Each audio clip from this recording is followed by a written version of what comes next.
When it comes to talking about how to achieve good health for all, we must talk about self-care.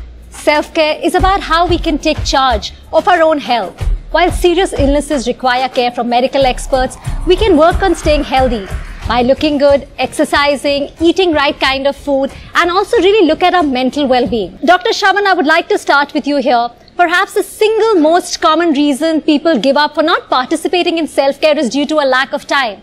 How imperative is it that we take out time in our daily lives, even if it's very little, and especially now in the middle of a pandemic? So I think awareness is the number one key. And we need to make this part of our dinner table conversation, that everybody is talking about this, and the pandemic has given us that opportunity where it is okay to talk about health, it's okay to talk about wellness, and it's really important to perpetuate that at the workplace and across our families. I think there's also been a lot of creativity in terms of wearables and other tools that are available to a lot of people, which make healthcare accessible. And I think this is where self-health starts from. It begins with awareness and having that conversation. Dr. Jyoti Vajpayee, what is the self-care advice that you would give women through the different stages of their reproductive life?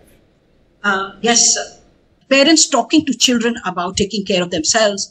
The menstrual hygiene is important, and their emotional and physical support is very necessary. Pregnancy is, I think, it is a stage when a woman is most vulnerable in her life. There's an onslaught of a deluge of hormones, I would say. Yet, there is that joy of carrying another life. So a woman really needs to take care of her health. She needs additional calories. She needs to eat right, with good proteins and with vitamins. She needs supplements, the vitamins and the calcium and the iron, folic acid. So she needs to take care of herself, She needs to ask for help, sleep right. I know it's very difficult to sleep when you have a small baby in your arms, but she needs to sleep right, eat well, do some exercise, and be connected emotionally with her friends and family. अभी हम पारुल लोहरी के पास जाते हैं. पारुल जी, Momspresso, Bharat का एक, it's India's largest content platform for mothers that I believe has over 30 million users. What are some of the worst cases of mothers not caring for themselves that you have come across on your platform?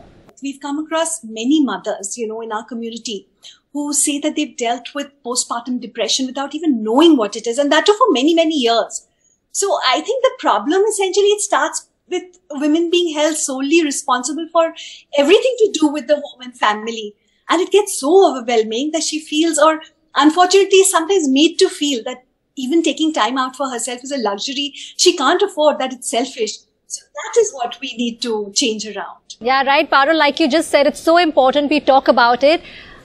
Just by the way of introduction, Ajaita Shah, to what you do, you've been working for the last 10 years through your social enterprise Pancha Markets. What are the barriers to self-care in rural India, Ajaita? The challenges are just much harder because rural women don't have outlets. They don't have space to communicate. They're not connected to digital solutions. They're not connected to health infrastructure. They're not being given information that's adequate. They don't have spaces to speak. And fundamentally, they live in 700,000 villages all over the country. So on a fundamental level, what we see is all the barriers that mothers have, these women have as well. The difference is it's poor infrastructure, healthcare, poor education, and unfortunately, poor agency to be able to make confident choices and decisions. So there's a lot of isolation that we end up seeing there in India, which leads to more deaths, more illnesses, and because of the lack of infrastructure and capital, it's harder to treat. Right, Ravi, if I could ask you a question, we've learned so much in this whole pandemic, and one thing is we start bothering about self-care and looking after oneself because the public health system is so overburdened. So what are your plans in that area? So we want to first start the self-care programs with new moms across India, and we have planned to reach out to 10 million new moms. And the year 2021 will be witnessing our reach to around 3 million new moms. We are taking 3 approaches. The first approach is basically the online approach, like we have the Momspresso will be one of the partners for that. Second approach is a community-based approach where you're working with the indigenous populations, tribal populations, where you need hand-holding on the ground. So we have the partners for that. Then the third kind of partners we have, like the frontier markets, who will be basically working with us on the blended approach, where there are digital solutions as well as the community solutions, which will be going hand in hand. So we are working towards that, like what various nudges we can work on, so that we first target the new moms across India, and then we scale it up. Let's move ahead. We've spoken about self-care. We've spoken how important it is for the mothers. So let's talk about maternal health. Coming to you, Basanta, can you explain to us the importance of starting this nutritional care right from conception, regularly following the mothers, the caregivers, intensively in the first 1,000 days? We've been talking about the importance of first 1,000 days. So how can we prevent maternal and child undernutrition? Let me come to when the child is born. It is very unfortunate that little more than 40% children are breastfed within 1 hour. What happens to another 60%? Why it cannot be 90%? Then exclusive breastfeeding is around 55%. What happens to another 45%? Why it cannot be 90%? But there are exceptions. There are districts, there are states which have performed well, and all of us know about that. And another important is the complementary feeding from 6 to 24 months, which is very important. I wanted to carry on with that thought with Dr. Bhandare. Dr. Bhandare, nutritional deficiency, as we've just heard, is really a huge challenge in our country. And the connection between lack of nutrition or poor nutrition and immunity is so interrelated. How do we handle this a major macro issue? COVID basically paused the button and we started looking at our immunity. The immune function basically is the host response to any infection, whether it is bacterial, viral or protozoal, and how do you combat that infection? The nutrition plays an important role because protein, for example, has a role to build up our muscle. Besides that, the immunoglobulins, and these immunoglobulins basically fight the infection. My next question is to Pritha Reddy ji. When you educate a woman, you're also improving her health. Gandhiji said, educate a man, you educate an individual. When you educate a woman, you educate an entire family. So, what are the outcomes of those of a family? Most critically, those of her infants or the children. Since we know that only a Swasth Bharat can be a Sampann Bharat or a prosperous Bharat.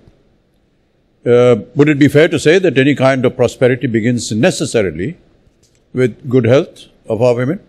I think the Swasth Bharat has to be a Sampann Bharat, because women have to really join the workforce in whichever aspect we look at it. They're strong, they're capable, and they're very committed to working. But it is kind of sad that in a country like ours, the DNA of an Indian woman or an Indian Nari is to put everybody else first before looking after her health. And I think that has really been one of the reasons why we're either talking about nutrition, we're talking about maternal mortality, simply because the focus hasn't been there, the communication hasn't been there, and that is something which is low-hanging fruit, and we need to step up on that. I just want to take what you said onwards with Dr. Shanta Kumari. How does violence against women affect their health and their immunity at every level? We need to understand the effect of this violence against women and how it is affecting women's health, especially women who are pregnant. It impacts the health of the woman when she's pregnant, and it increases the maternal morbidity and mortality. It can lead to abortions, it can lead to so many other mishaps during pregnancy. And as the child is growing up, we now find that even in the adolescent and adulthood, there is dating, courtship violence, sexual abuse at the workplace, and sometimes, unfortunately, in these days, we find even cybercrime is also increasing. And we find this has a wide impact on the overall health of the woman. That's the reason why we have to actually sensitize our OB-GYNs and everyone at large, that violence affects the woman's health at large. Absolutely. So I think we all need to take responsibility and do our bit. Thank you so much, Mr. Kar, Dr. Raj Bhandari, Dr. Shanta Kumari and Dr. Reddy for joining us. We're going to take a short break and we'll be right back.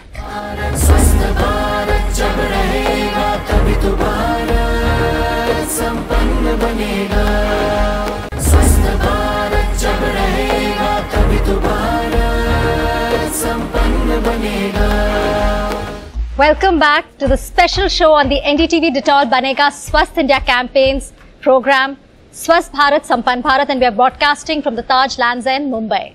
I would like to welcome our next guest now. We are joined by Mr. Bishaw Parajuli, UN World Food Programme Country Director, India. What has the pandemic done to existing food insecurities in the country, and are more and more people being affected by this now? I think the challenge in the context of India has been it's a republic, it's a diversified population, and there are lots of people who have lost job, in particular during also COVID time. So these are all the efforts, these are all the concern which has resulted in the affecting the population. Dr. Hemlata, we were talking about hygiene, and we all know how good hygiene practices are very critical. But we have understood that even better it's become after COVID. We know the link between hygiene and infection, how important it has been. But what is the link between hygiene and sanitation? Yes. See, last 1 to 2 decades, people knew that, scientists and academicians knew that there is link between sanitation and hygiene, but now it has become so much visible even to common man. With poor hygiene, there is increased rates of infection. Research has shown frequent infections like diarrhea and also chronic infections like tuberculosis impairs nutrition status. So when nutrition status of a child or of an adult is impaired, the immune system functions poorly. When immune system function is compromised, what happens? The frequency of infection increases. So this is a vicious cycle. When more rates of infections are there because of poor hygiene, infections will lead to impaired nutrition status. When nutrition status is compromised, what happens? The immune system is compromised. When immune system is compromised, again, infections, higher rates of infections and more frequency and also more morbidity from infections can occur. Thank you so much, Dr. Hemlata. You've really explained it really well how important hygiene is. Ravi, just coming to you quickly, tell us about Reckitt's nutrition, hygiene and impact bonds. Just for our viewers to know, what are they really about? When I talk about this hygiene impact bonds, so these are called the Dettol hygiene impact bonds. The idea is to save 100,000 kids' life in the state of Uttar Pradesh because of diarrhea. If you read the latest statistics, UP is a state which has around 400,000 severely malnourished kids, which is highest in India now. And with diarrhea, it's a double burden of disease. So therefore, it becomes very important to invest very judiciously. Resources are few. So anyone who is working on the task needs to deliver, and based on that, there is a funding mechanism. So once you deliver, then only you are paid. If you're not delivering, you're not paid. It means you have X number of lives to be saved each quarter. Based on that, the funding mechanism will take into place. And we intend to take it to all 75 plus districts across Uttar Pradesh in the times to come. And if this becomes successful, we will be able to take it to the other countries which are, which are ahead in curve from India in terms of number of deaths on diarrhea, like Pakistan and Nigeria. So if this model is successful here, we'll be also taking it there through our Reckitt programs. और इस समय हम स्वागत करना चाहते हैं अमिताभ कांत जी का, CEO हैं नीति आयोग के, और मैं अमिताभ बच्चन साहब से गुजारिश करूंगा कि आप अपना पहला सवाल पूछें। जी, Amitabh ji, this is another Amitabh talking to you. We've been discussing a lot here with Pranay Roy about what is district aspiration, and the other topic has been rice fortification. We've not been able to understand this, so maybe you can just educate us on this. Every officer has worked hard to improve these districts on all these major health and learning outcomes. And they've done extremely well. So this covers about 20% of India's population. If we are able to make a major dent on the health outcomes in this 20% of the population in 112 districts of India, I think we'll do a unique job for India in terms of improving our health standards overall for India. So that is on the aspirational district. You know, in his Independence Day address, the Prime Minister said that we'll universalize rice fortification. You know, we are suffering from an intergeneration problem of anemia because of weak mothers. You have children who are wasted, who are stunted, who are underweight. And it's very, very important that we provide them with, good nutrition. And in India, about 81 crore people are given through the public distribution system. We provide them with rice. Through the midday meal system, through the integrated child development scheme, and what we call the ICDS. And in both these schemes, we provide rice. And what is very important is that you can fortify the rice with iron, with folic acid, with vitamin B12. And therefore, this becomes a very, very powerful tool to provide balanced diet. Let's now focus on hygiene and germs. That's where we're bringing the focus. We have, new guests on stage with us. We have Rohit Shetty who's going to join us, and he's going to talk about how we're going to beat these germs and stop the spread. But Rohit, in fact, when COVID spread, you did a little advertorial, little video that talked about hygiene and the spread of disease. And Mr. Bachchan was also in that video with you. So if you could tell us about, the thought behind it and also the reactions to it. Actually, it all started because nobody knew about this new enemy, how to fight it. Nobody knew about it. And then we had a chat with the CM, with few doctors. And then there came a point that India, what is more important is if actors guide you or give you some information about how you can fight this or how you can protect yourself.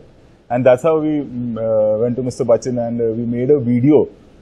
I think, if I'm not wrong, it's been 18 months now. That was the first video which came out where basic guidance was given. So, Gagandeep Kangji, I just wanted to ask you, in the last 2 years, what is the most important thing that we've learned about, better protection from disease or a better protection for potential future pandemics? Because this is not the end of this pandemic, and a lot of people are saying it's going to be almost perpetual. So, how can we prepare ourselves to keep away from it?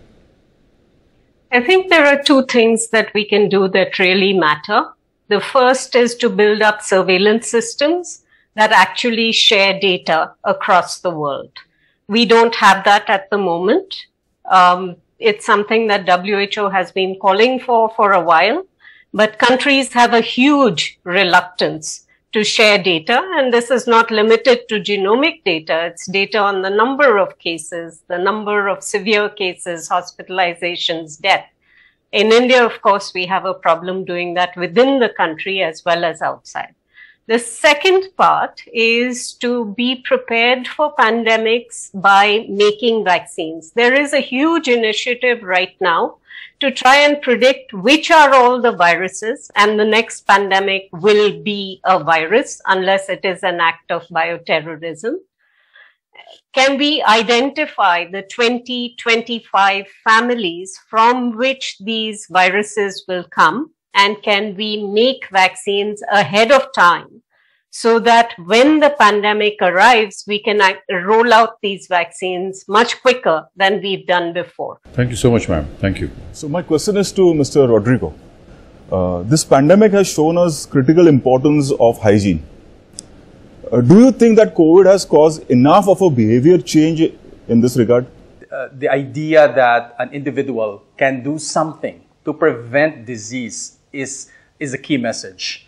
Health promotion in its purest sense, this is what it is. And so we need to apply all the tools that we have right now. And as individuals, this statement is a call to all individuals watching that you can do something and prevent so many diseases with hand washing with soap and water. Yeah. So Dhiren Gandhi, I just want to ask you something. You know, it's incredible what a simple act of, washing hands can do in protecting us from this disease. In fact, this is something that Dettol, has been actively campaigning well before even COVID came about. If you look at Dettol, Dettol has a very long heritage of, killing germs and protecting against illness.